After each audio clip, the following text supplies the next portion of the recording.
اعوذ باللہ من الشیطان الرجیم بسم اللہ الرحمن الرحیم. میرے اسٹیج پہ بیٹھے ہوئے سارے محترم مہمان ہیں، سارے ہمارے دوست، میڈیا کے دوستوں، السلام علیکم. تھوڑی سی معذرت، کہیں ہمارا ایک آباد کا پروجیکٹ چل رہا تھا فلک ناز کا، تو بس وہاں سے مجھے بھی دیر ہوئی تھوڑی، سب آپ سے معذرت اور ہماری پوری ٹیم سے. آباد ہم لوگ ابھی جو ڈسکشنز کر رہے تھے وہ سینٹیمنٹ کی بات کر رہے تھے. دیکھیں، کسی بھی ملک میں اکانومی جو بھی حالات ہوتے ہیں سینٹیمنٹ پہ چلتے ہیں. لاسٹ 2-1.5 مہینے سے 3 مہینے سے جو پولیٹیکل بھی انسٹیبلٹی جو نظر آ رہی تھی اور اکانومی بھی نظر آ رہی تھی، تو یہ دونوں چیزیں ایسی نظر آ رہی تھی کہ لوگ خود پریشان ہو جاتے ہیں ان حالات میں انویسٹمنٹ اور چیزیں کرنا. میں جس پروجیکٹ سے آ رہا ہوں، جب میں نے دیکھا کوئی 1000 یونٹ تھے اس کے، اور تقریباً 70% انہوں نے آج دے دیا. پبلک کا سینٹیمنٹ جو پازیٹیو تھا، لوگوں کا ایک ریکوائرمنٹ تھی ہاؤسنگ، اور ہاؤسنگ ایسی ریکوائرمنٹ ہے اس ملک میں سمجھتا ہوں کہ اگر یہ انڈسٹری چلتی ہے تو پوری اکانومی چلتی ہے.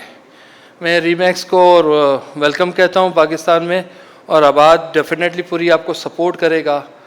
اور میں سمجھتا ہوں کہ ایسی بڑی کمپنیاں جس میں نے دیکھا کہ 10 سال میں انہوں نے لکھا ہے کہ تقریباً $100 بلین کی انویسٹمنٹس 1% ٹارگٹ کریں گے اوورسیز پاکستانی کو تو ہوگی. تو یہ آپ سوچیں کہ کتنی بڑی بات ہے اس ملک میں جہاں ہماری ریکوائرمنٹ ہے فارن ایکسچینج، اور آپ لوگوں کی جو اوورسیز پاکستانی کی انویسٹمنٹس آئے گی، تو میں سمجھتا ہوں کہ یہ بہت اکانومی بہت ہمارے لیے بہت اس ملک کے لیے ضرورت ہے. لوکل تو ہے لیکن جو باہر پیسہ پڑا ہوا ہے وہ اس ملک میں آئے گا تو پوری آپ کی اکانومی چینج ہوگی.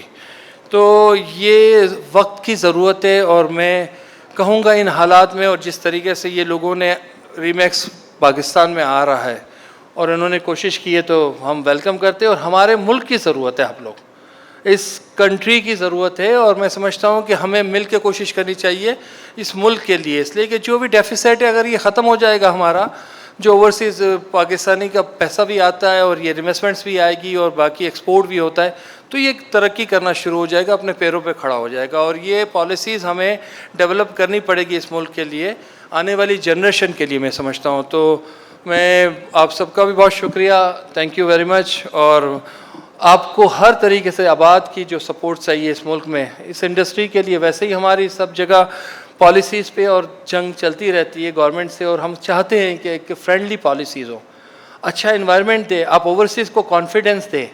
تو یہ گورنمنٹ کا کام ہے، اور اس کو میں سمجھتا ہوں کہ بہت امپورٹنٹ ہے، ان کو سوچنا چاہیے تاکہ یہ ملک ان کے لیے امپورٹنٹ ہے. تو یہ چیزیں آگے بڑھے گی تو انشاءاللہ ہم مل کے کوشش کریں گے. بہت شکریہ آپ کا، تھینک یو ویری مچ.